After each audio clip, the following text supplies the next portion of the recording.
Ke, Nyandengesia, and Kenya. Your spirits and presence within me give me the strength to carry on. To all the children of Sierra Leone who were robbed of their childhoods. And to the memory of Walter Wale Shoyer for his generous and compassionate heart and for teaching me the etiquette of being a gentleman. New York City, 1998. My high school friends have begun to suspect I haven't told them the full story of my life. Why did you leave Sierra Leone? Because there's a war. Did you witness some of the fighting? Everyone in the country did. You mean you saw people running around with guns and shooting each other? Yes, all the time. Cool. I smile a little. You should tell us about it sometime. Yes, sometime. Chapter 1. There were all kinds of stories told about the war that made it sound as if it was happening in a faraway and different land. It wasn't until refugees started passing through our town that we began to see that it was actually taking place in our country. Families who had walked hundreds of miles told how relatives had been killed and their houses burned. Some people felt sorry for them and offered them places to stay, but most of the refugees refused because they said the war would eventually reach our town. The children of these families wouldn't look at us, and they jumped at the sound of chopping wood or as stones landed on the tin roofs flung by children hunting birds with slingshots. The adults amongst these children from the war zones would be lost in their thoughts during conversations with the elders of my town. Apart from their fatigue and malnourishment, it was evident they had seen something that plagued their minds, something that we would refuse to accept if they told us all of it. At times, I thought that some of the stories that the passers-by told were exaggerated. The only wars I knew of were those that I had read about in books or seen in movies such as Rambo, First Blood, and the one in neighboring Liberia that I had heard about on the BBC News. My imagination at 10 years old didn't have the capacity to grasp what had taken away the happiness of the refugees. The first time that I was touched by war, I was 12. It was in January of 1993. I left home with Junior, my older brother, and our friend Taloi, both a year older than I, to go to the town of Matrujong to participate in our friend's talent show. Mohammed, my best friend, couldn't come because he and his father were renovating their thatch roof kitchen that day. The four of us had started a rap and dance group when I was 8. We were first introduced to rap music during one of our visits to Mobimbi, a quarter where the foreigners who worked for the same American company as my father lived.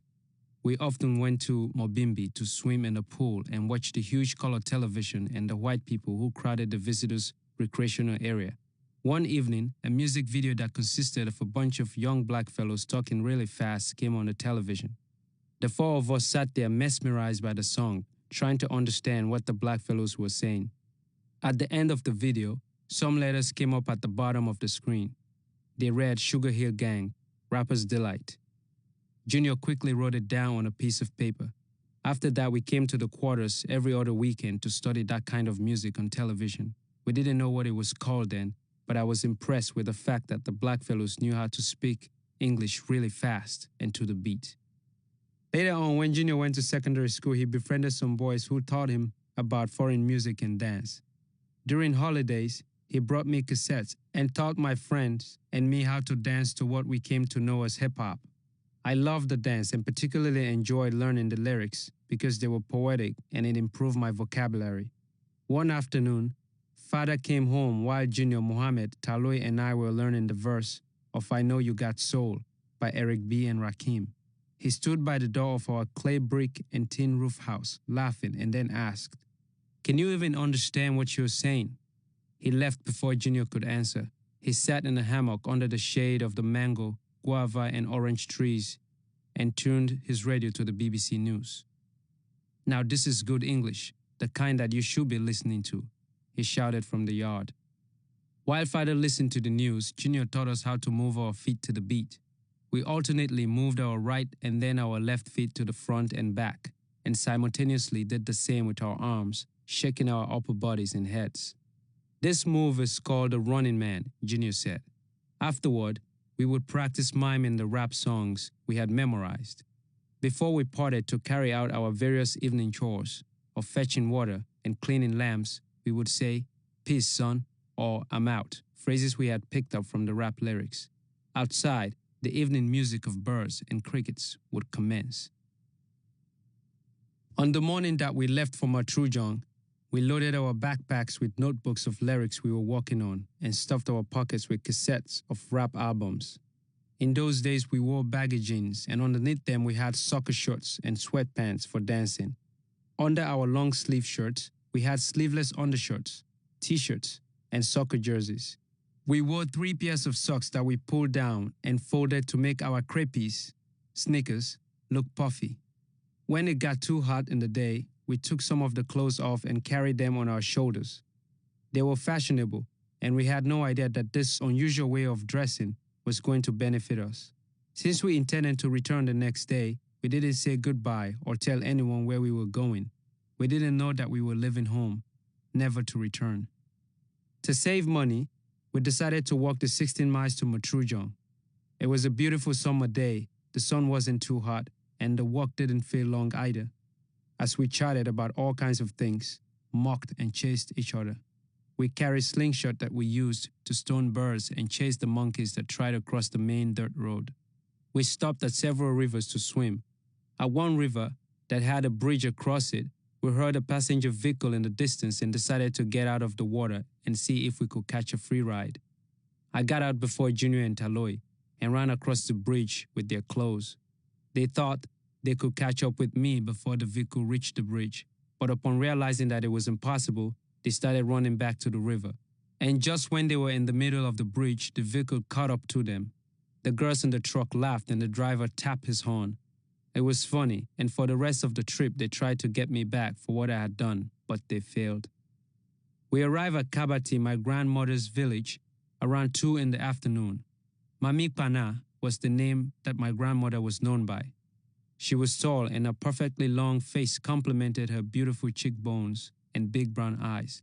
She always stood with her hands either on her hips or on her head. By looking at her, I could see where my mother had gotten her beautiful dark skin, extremely white teeth, and the translucent creases on her neck. My grandfather, or Kamo, teacher, as everyone called him, was a well-known local Arabic scholar and healer in the village and beyond. At Kabati, we ate, rested a bit, and started the last 6 miles. Grandmother wanted us to spend the night, but we told her that we would be back the following day. "How is that father of yours treating you these days?" she asked, in a sweet voice that was laden with worry. "Why are you going to Matrujong if not for school, and why do you look so skinny?" she continued asking. But we evaded her questions. She followed us to the edge of the village and watched as we descended the hill, switching her walking stick to her left hand so that she could wave us off with her right hand, a sign of good luck. We arrived in Matrujong a couple of hours later and met up with old friends, Jibrila, Kaloko, and Kalilu. That night, we went out to Bo Road, where street vendors sold food late into the night. We bought boiled groundnut and ate it as we conversed about what we were going to do the next day, made plans to see the space for the talent show and practice. We stayed in the veranda room of Kalilu's house. The room was small and had a tiny bed, so the 4 of us, Jibrila and Kaloko, went back to their houses, slept in the same bed, lying across with our feet hanging. I was able to fold my feet in a little more since I was shorter and smaller than all the other boys. The next day, Junior, Talwe, and I stayed at Kalilu's house and waited for our friends to return from school at around 2 p.m. But they came home early. I was cleaning my crepe and counting for Junior and Talwe, who were having a push-up competition. Jibrila and Kaloko walked onto the veranda and joined the competition. Talwe, breathing hard and speaking slowly, asked why they were back. Jibrila explained that the teachers had told them that the rebels had attacked Mogbemo, our home. School had been cancelled until further notice. We stopped what we were doing. According to the teachers, the rebels had attacked the mining areas in the afternoon. The sudden outburst of gunfire had caused people to run for their lives in different directions. Fathers had come running from their workplaces, only to stand in front of their empty houses with no indication of where their families had gone. Mothers wept as they ran towards schools, rivers, and water taps to look for their children. Children ran home to look for their parents who were wandering the streets in search of them. And as the gunfire intensified, people gave up looking for their loved ones and ran out of town. This town will be next, according to the teachers. Jibrila lifted himself from the cement floor. Junior, Taloi, and I took our backpacks and headed to the wharf with our friends. There, people were arriving from all over the mining area. Some we knew, but they couldn't tell us the whereabouts of our families.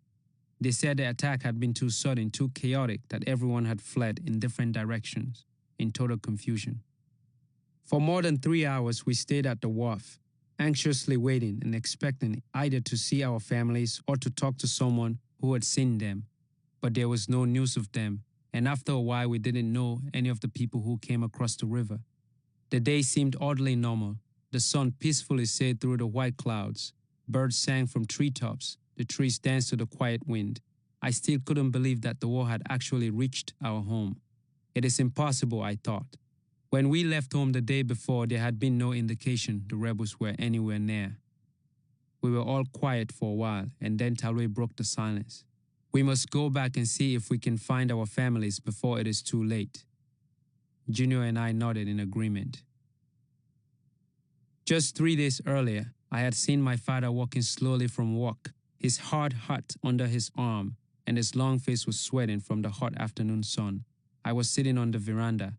I had not seen him for a while, as another stepmother had destroyed our relationship again. But that morning, my father smiled at me as he came up the steps. He examined my face, and his lips were about to utter something when my stepmother came out. He looked away, then at my stepmother, who pretended not to see me. They quietly went into the parlor. I held back my tears and left the veranda to meet with Junior at the junction where we waited for the lorry. We were on our way to see our mother in the next town about 3 miles away. When our father had paid for our school, we had seen her on weekends over the holidays when we were back home. Now that he refused to pay, we visited her every 2 or 3 days.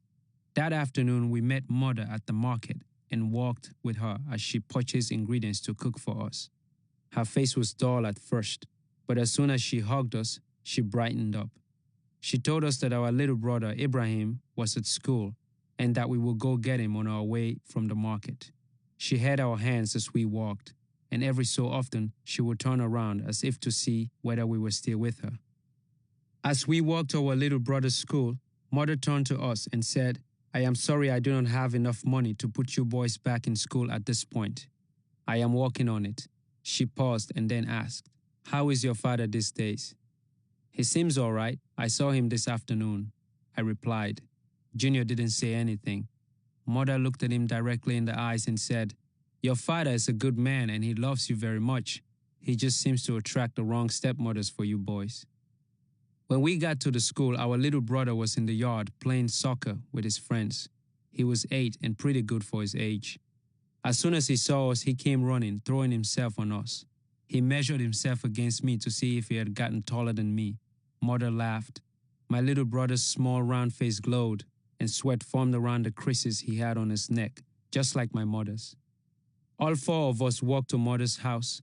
I held my little brother's hand, and he told me about school and challenged me to a soccer game later in the evening. My mother was single and devoted herself to taking care of Ibrahim. She said he sometimes asked about our father. When Junior and I were away in school, she had taken Ibrahim to see him a few times, and each time she had cried when my father hugged Ibrahim, because they were both so happy to see each other. My mother seemed lost in her thoughts, smiling as she relived the moments. 2 days after that visit, we had left home. As we now stood at the wharf in Matrujong, I could visualize my father holding his hard hat and running back home from work, and my mother weeping and running to my little brother's school. A sinking feeling overtook me. Junior, Taloi, and I jumped into a canoe and sadly waved to our friends as the canoe pulled away from the shores of Matrujong. As we landed on the other side of the river, more and more people were arriving in haste. We started walking, and the woman carrying her flip-flops on her head spoke without looking at us. "Too much blood has been spilled where you are going. Even the good spirits have fled from that place." She walked past us. In the bushes along the river, The strained voices of women cried out, Ngo Ogbomumao, God help us, and screamed the names of their children, Yusufu, Jabu, Fode. We saw children walking by themselves, shirtless, in their underwear, following the crowd. Nyanjeo, Nyakekeo, my mother, my father, the children were crying. There were also dogs running in between the crowds of people who were still running, even though far away from harm. The dogs sniffed the air, looking for their owners. My veins tightened. We had walked 6 miles and were now at Kabati, grandmother's village. It was deserted. All that was left were footprints in the sand leading toward the dense forest that spread out beyond the village. As evening approached, people started arriving from the mining area. Their whispers, the cries of little children seeking lost parents and tired of walking, and the wails of hungry babies replaced the evening songs of crickets and birds. We sat on grandmother's veranda, waiting and listening. Do you guys think it is a good idea to go back to Mogbemo? Junior asked. But before either of us had a chance to answer, a Volkswagen roared in the distance, and all the people walking on the road ran into the nearby bushes. We ran too, but didn't go that far. My heart pounded and my breathing intensified. The vehicle stopped in front of my grandmother's house, and from where we lay we could see that whoever was inside the car was not armed. As we and others emerged from the bushes, we saw a man run from the driver's seat to the sidewalk, where he vomited blood. His arm was bleeding. When he stopped vomiting, he began to cry. It was the first time I had seen a grown man cry like a child, and I felt a sting in my heart. A woman put her arms around the man and begged him to stand. He got to his feet and walked toward the van. When he opened the door opposite the driver's, a woman who was leaning against it fell to the ground. Blood was coming out of her ears. People covered the eyes of their children. In the back of the van were 3 more dead bodies, 2 girls and a boy, and their blood was all over the seats and the ceiling of the van. I wanted to move away from what I was seeing, but couldn't. My feet went numb and my entire body froze. Later, we learned that the man had tried to escape with his family and the rebels had shot at his vehicle, killing all his family. The only thing that consoled him, for a few seconds at least, was when the woman who had embraced him and now cried with him told him that at least he would have the chance to bury them. He would always know where they were laid to rest, she said. She seemed to know a little more about war than the rest of us. The wind had stopped moving and daylight seemed to be quickly giving into night. As sunset neared, more people passed through the village. One man carried his dead son. He thought the boy was still alive. The father was covered with his son's blood, and as he ran, he kept saying, "I will get you to the hospital, my boy, and everything will be fine." Perhaps it was necessary that he cling to false hopes, since they kept him running away from harm. A group of men and women who had been pierced by stray bullets came running next. The skin that hung down from their bodies still contained fresh blood.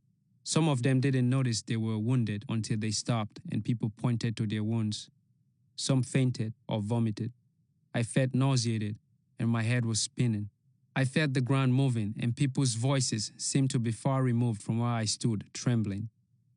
The last casualty that we saw that evening was a woman who carried her baby on her back. Blood was running down her dress and dripping behind her, making a trail. Her child had been shot dead as she ran for her life.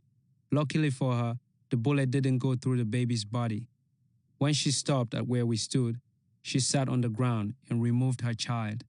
It was a girl, and her eyes were still open with an interrupted innocent smile on her face. The bullets could be seen sticking out just a little bit in the baby's body, and she was swelling. The mother clung to her child and rocked her. She was in too much pain and shock to shed tears. Junior, Talue, and I looked at each other and knew that we must return to Matrujong because we had seen that Mogbemo was no longer a place to call home and that our parents couldn't possibly be there anymore. Some of the wounded people kept saying that Kabati was next on the rebels' list. We didn't want to be there when the rebels arrived. Even those who couldn't walk very well did their best to keep moving away from Kabati. The image of that woman and her baby plagued my mind as we walked back to Matrujong. I barely noticed the journey, and when I drank water, I didn't feel any relief, even though I knew I was thirsty. I didn't want to go back to where that woman was from. It was clear in the eyes of the baby that all had been lost. You were negative 19 years old. That's what my father used to say when I would ask about what life was like in Sierra Leone following independence in 1961. It had been a British colony since 1808. Sir Milton Magai became the first prime minister and ruled the country under the Sierra Leone People's Party, SLPP, political banner until his death in 1964. His half-brother Sir Albert Magai succeeded him until 1967, when Shaka Stevens, the All People's Congress, APC, party leader, won the election, which was followed by a military coup. Shaka Stevens returned to power in 1968 and several years later declared the country a one-party state, the APC being the sole legal party. It was the beginning of rotten politics, as my father would put it. I wondered what he would say about the war that I was now running from. I had heard from adults that this was a revolutionary war, a liberation of the people from corrupt government. But what kind of liberation movement shoots innocent civilians, children, that little girl? There wasn't anyone to answer these questions, and my head felt heavy with the images that it contained. As we walked, I became afraid of the road, the mountains in the distance, and the bushes on either side. We arrived in Matrujon late that night. Junior and Taloe explained to our friends what we had seen, while I stayed quiet, still trying to decide whether what I had seen was real. That night, when I finally managed to drift off, I dreamt that I was shot in my side, and people ran past me without helping, as they were all running for their lives. I tried to crawl to safety in the bushes, but from out of nowhere there was someone standing on top of me with a gun. I couldn't make out his face as the sun was against it. That person pointed the gun at the place where I had been shot and pulled the trigger. I woke up and hesitantly touched my side. I became afraid, since I could no longer tell the difference between dream and reality. Every morning in Matrujong, we would go down to the wharf for news from home. But after a week, the stream of refugees from that direction ceased and news dried up. Government troops were deployed in Matrujong, and they erected checkpoints at the wharf and other strategic locations all over town. The soldiers were convinced that if the rebels attacked, they would come from across the river, so they mounted heavy artillery there and announced a 7 p.m. curfew, which made the nights tense, as we couldn't sleep and had to be inside too early. During the day, Jibrila and Kaloko came over. The six of us sat on the veranda and discussed what was going on. I do not think this madness will last, Junior said quietly. He looked at me as if to assure me that we would soon go home. It will probably last for only a month or two. Taloe stared at the floor. I heard that the soldiers are already on their way to get the rebels out of the mining areas. Jibrila stammered. We agreed that the war was just a passing phase that wouldn't last over 3 months. Junior, Taloe, and I listened to rap music, trying to memorize the lyrics so that we could avoid thinking about the situation at hand. Naughty by Nature, LL Cool J, Run DMC, and Heavy D and the Boys. We had left home with only these cassettes and the clothes that we wore.